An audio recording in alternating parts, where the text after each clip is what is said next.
একটি বোতাম চাপলেই ফ্লাইট থেকে নেমে যেতে পারতেন তৌকির, ফিরে যেতে পারতেন পরিবারের কাছে। নিজেকে বাঁচানোর সুযোগ ছিল তার হাতে। জরুরি পরিস্থিতিতে বিমানের নিয়ন্ত্রণ ছিট ত্যাগ করে প্যারাশুট নিয়ে নিজের প্রাণ রক্ষায় লাফ দেননি তিনি। বিধ্বস্ত হওয়ার আগে ফাঁকা জায়গায় নেওয়ার চেষ্টা করেছিলেন শেষ মুহূর্ত পর্যন্ত। তার যে বিমানটি, সেটি ছিল পুরনো এক F7, একটি যুদ্ধ বিমান, যার জায়গায় 2025 সালে আকাশে থাকার কথা না। তবুও সেটি উড়ছিল, কারণ দুর্নীতি এখন উড়ছে এই দেশের আকাশে, আর সেই দুর্নীতির ভার বইছে এই প্রজন্মের সাহসীরা।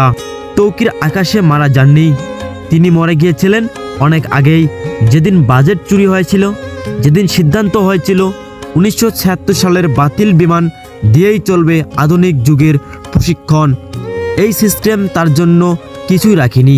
না কোনো নিরাপত্তা, না কোনো বিকল্প রেখে গেছে কেবল ঝুঁকি, মরচে ধরা লোহা আর এক তরুণ অফিসারের নিশ্চিত মৃত্যু। উত্তরায় বিমান বিধ্বস্তের এই ভয়াবহ ঘটনায় শুধু তৌকির নয়, প্রাণ হারিয়েছেন আরও অনেক। তাদের সবার আত্মার মাগফিরাত কামনা করি। আমরা গভীরভাবে শোকাহত।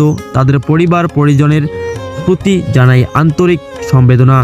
আহত যারা হয়েছেন, আল্লাহ যেন তাদের দ্রুত সুস্থতা দান করেন, আর যেন কোনো তরুণ তৌকিরকে একটি মরচে ধরা বিমানের সঙ্গে জীবন বিসর্জন দিতে না হয়, আর যেন কোনো তৌকির মৃত্যুবরণ না করেন এই অসচেতনার জন্য।